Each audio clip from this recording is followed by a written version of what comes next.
If you're watching this, then that means you're weeb.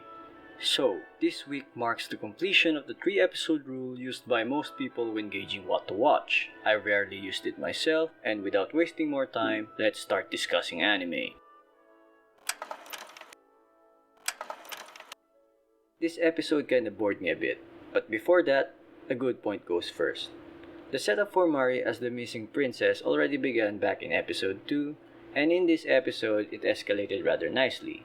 While it may seem rushed to some, for me it was the serviceable kind of rush as I do not want to wait forever for some tension to occur in our story. The boring elements, however, could be just a subjective thing from me. The trope of the veiled princess is well and truly dead in my eyes, and I no longer laugh at it as much as I did during the previous episodes, and Lloyd felt a bit too stale in this episode. Another flaw of his that I wasn't able to mention in my previous video is that he's too nice, and his kind of niceness is the kind that bores me terribly. The episode ended on a climax, and based on the next episode's title, it seems to me that our lolly grandma has no choice but to let Lloyd do his thing. I will keep my expectations low for the next episode just to be on the safe side, but wishful thinking says episode 4 will have Lloyd win me over, if only just a bit. Am I the only one here who really does not give a crap about the other characters? They literally took like half of the episode and they're still not interesting in any other way than future mobs training so hard only to lose to our best spider. If the studio could just scrap the entire storyline for these uninteresting characters, then that would be great, like really really great. Then again, as boring as they are, they seem to be that relevant enough to the plot, but still doesn't change the fact that they're ruining the experience more than enhancing it. Best Spider, on the other hand, as short as her scenes are, they are still top-notch and follows more of the same pristine quality like the previous episodes. If there is a spider god out there, I pray you get rid of those ningans that don't add anything nice to my spider anime. Pretty please, thank you.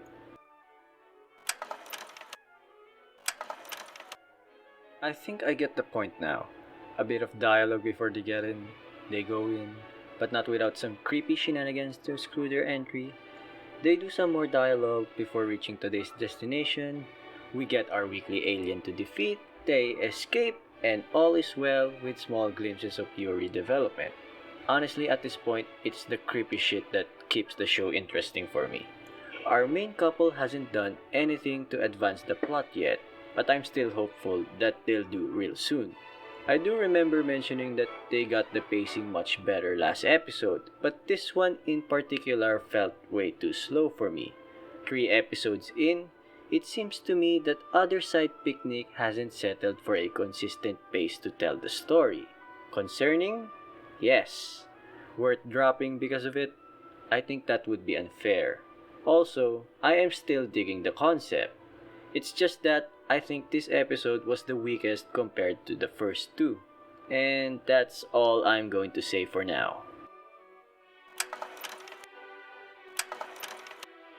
So we finally get a new character, and it's your typical former criminal that joins the main party. Is the episode generic as hell? Yes.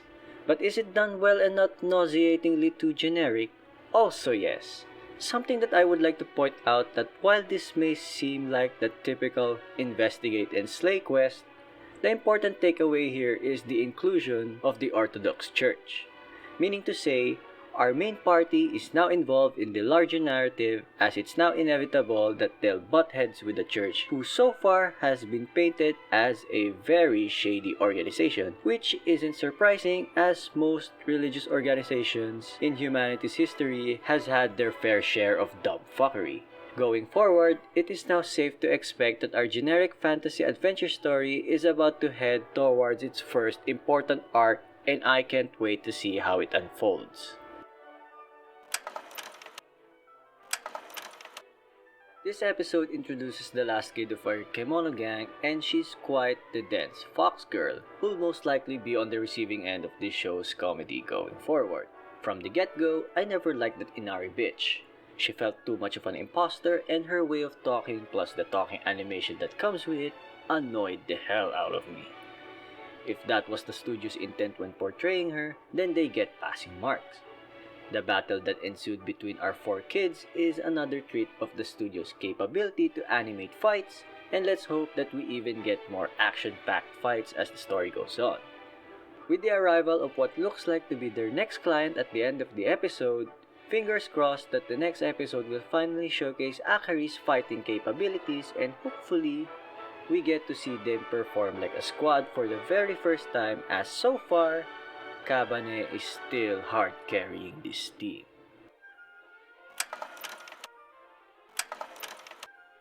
Making Best Girl angry has never been a good idea. Regardless of what anime you are watching, it is an unmentioned universal rule to never cross that line. If some idiot thought that they can get away with it, then they just end up reinforcing the rule even further. Bit was an idiot here, and he's lucky that Atli forgave him for his sacrilege. Elsa, aka Cowboy Misty, also had it rough this episode, and while I can see her reasoning for the things she did, she simply pales in comparison to Best Girl Atli.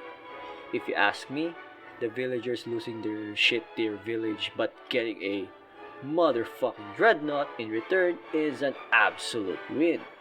With the only question I have left for now is, when do they get to learn how to pilot such a bad boy without having Elsa to use her Brihide? Because until then, Elsa has to remain as G Fuel. Otherwise, they ain't getting anywhere. Elna Sensei for Teacher of the Season. Anyone? Elna Sensei. Imagine getting ass from a cool and mature hot teacher.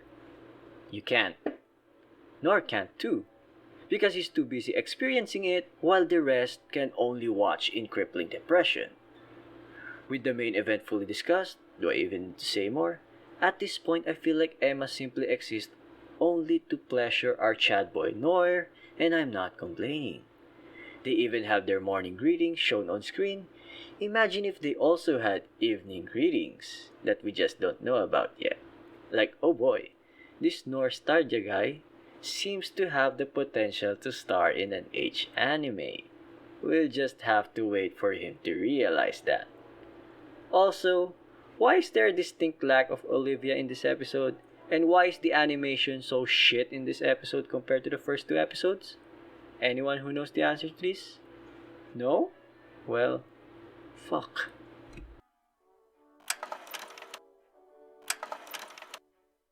This episode sealed the deal for me. When Liznor clapped our idol group's cheeks with that insanely well-animated dance, it reminded me of Arise and Saint Snow from the Love Live franchise. 2D dances done well like that should be at least the minimum standard for idol performances for this show, if it has any chance of becoming greater in a time where there are already a good number of established idol franchises. In other news, Kotono's struggling art is understandable as she's trying to do something what her One-chan could have done if weren't for her untimely death. Preferably, I would like to see that arc wrap up in the next episode or two, or it will feel too dragged out for me. The rest of the idols are rather lukewarm, with not much to say yet, but at least they haven't done anything damaging to the show, so I'll give them more time before I can talk about them in a bit more detail. With that said, I'd like to end this week's commentary of Idoly Pride Episode 3 by proclaiming that I have faith in them to pull through when it matters most down the line.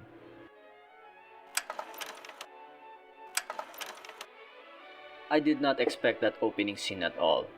Sure, the risk type of work was hinted back in episode 1, but I really thought that would just stay as a joke, but no. One of our characters actually went there and is suffering from PTSD due to it.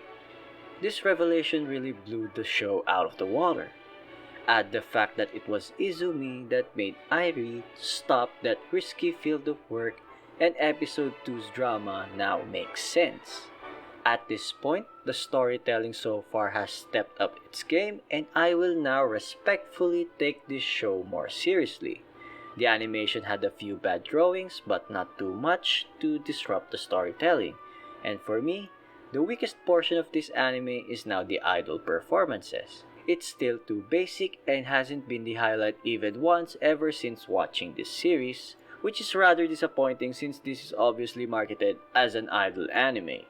Then again, the last scene where Seria said the thing, I actually laughed a bit about that, and I knew the show was over. I mean, she said it, she said the thing. My experience with Gekidol is actually now complete, and I don't think I need to see more of this show. No, just kidding. I'm going to continue this show. I just did not expect that last scene. Step aside, Kuroba. Oda is now my new best pro tag. So we finally found out what the 2.43 means in the show's title, and that's actually a neat reference to the tournament rules. I did not expect that we got a full year time skip, but thinking about it, it did wonders for the narrative because it meant that the drama from episode 2 had an actual impact on the mentality of many of our players. With Hajima's imminent return thanks to Best Boy Oda, I like the fact that he and Kuroba haven't fully reconciled yet, and they actually got rowdy during a match. Really goes to show how much Hajima cares about Kuroba's potential to play at his best. With the volleyball team shaping up to what looks like the dream team of Seiin High, consider me hype when the tournament arc comes around.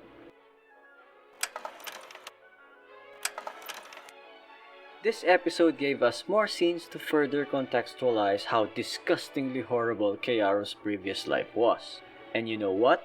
I was right when I said in the last video that the revenge play that he did to Flare was too merciful because the torture and rape that Keiaru underwent for 4 hellish years makes episode 2 look like a mere warm-up.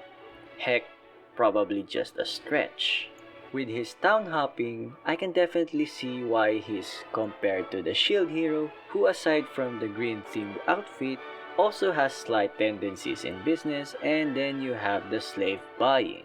Slave buying in Keiaru's case is much more different because unlike Raptalia, who was groomed by Naofumi to be a morally upright best raccoon girl, this wolf girl that Keiaru buys will likely go the opposite direction and be groomed to exact revenge and be fucking merciless on it. And I'm all for it. The post-credit scene where the kingdom has finally found out that Renard wasn't the one who killed Flare simply means that our bad boy needs to be more cautious in future episodes. And the series-long goose chase between the kingdom and Keiaru will begin in earnest.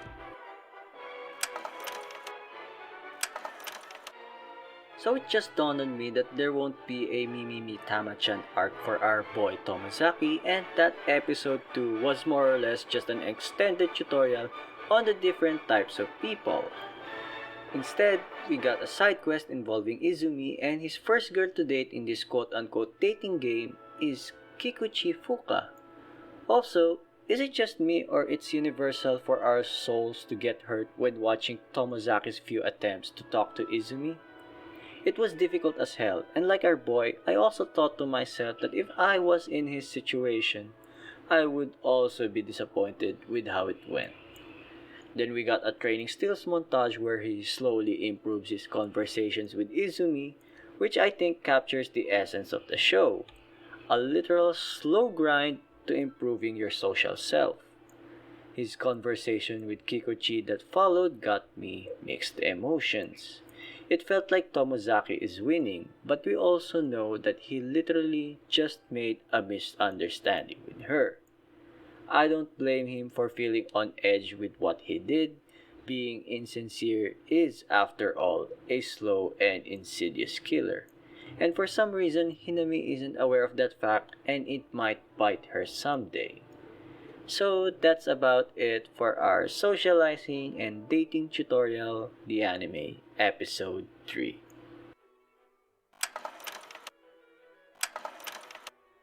Dio has come, the beef has come.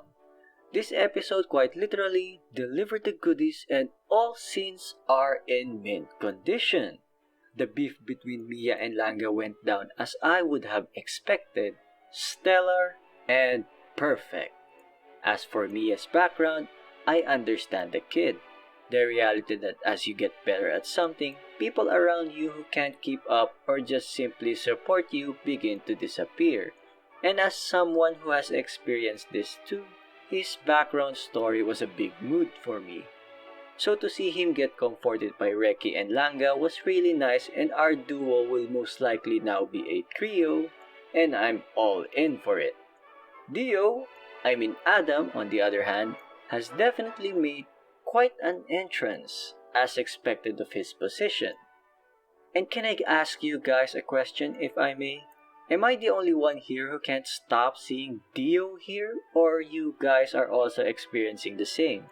I simply cannot so far, and I would like to know if it's a bad thing.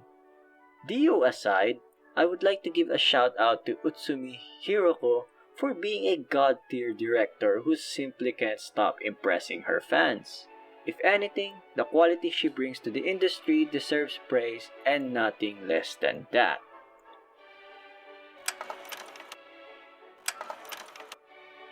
I definitely laughed a lot in this episode, and before I get into detail, a quick refresh. The scene where Rudy defended Sylvie was done well, and the portrayal of defending the bullied felt realistic. Then the majority of the episode was Rudy and Sylvie's friendship, which is the cause of my non-stop laughter. How often is it that a boy mistakes a girl as a boy during his childhood? I don't know how often such a phenomenon is, as when I was a boy, I've never mistaken a girl my age as a boy. In any case, should it be a rare instance, then Rudy has godlike stupidity in identifying women. So take notes. Short hair in kids doesn't necessarily mean that they are automatically a boy. The scene where Rudy does what Rudy does to any potential waifu was the peak of my laughter. The fact that he had to realize it in such uncivilized fashion is a nice juxtaposition to his modern day mindset. So Daddy Paul has to come in with the save, and Rudy and Sylvie eventually reconciled at the end of the episode, and all is good. Another point I like to bring up is Paul Greyrat. I like to know how he's been a good father so far, and by that I mean he can realize when he is in the wrong and adjust properly to the situation.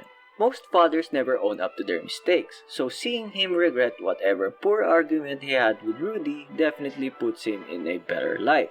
And that's it for this week's episode of Mushoku Tensei. Okay, it's another segment of Horimiya Appreciation Week. A question. What am I supposed to write for my Horimiya script at this point? The show simply can't stop being so good that it's actually hard to write what to point out in this show. First, we have Hori definitely building a wall around Miyamura because it seems to strike me that Miyamura is for Hori's personal use only, which is rather kinky. Second, Miyamura beating the crap out of Ishikawa is somewhat refreshing to me, because it's a bit rare these days to see our protag not get beat up, and do it the other way around. Another question, if I may, how many episodes do you guys think it will take for both Hori and Miyamura to realize that they're actually married? Because as it stands, both Hori and Miyamura are still beating around the bush and can't seem to find themselves to just be honest about each other's feelings. And before I end this segment, I just want to say that I literally screamed like a fanboy when Hori screamed that Miyamura's hers. I love that possessiveness, and that move was such an alpha play from our best girl. Really in the books for best girl of the year at this point. Such an alpha play really is.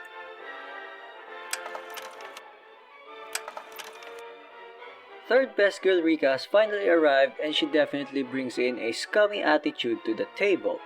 Unlike Otto-chan and Neiru-chan, her reasons for playing Protector Girl is her deep-seated regret for having a fan commit suicide because Rika told her that she's fat and she is to stay away from her forever.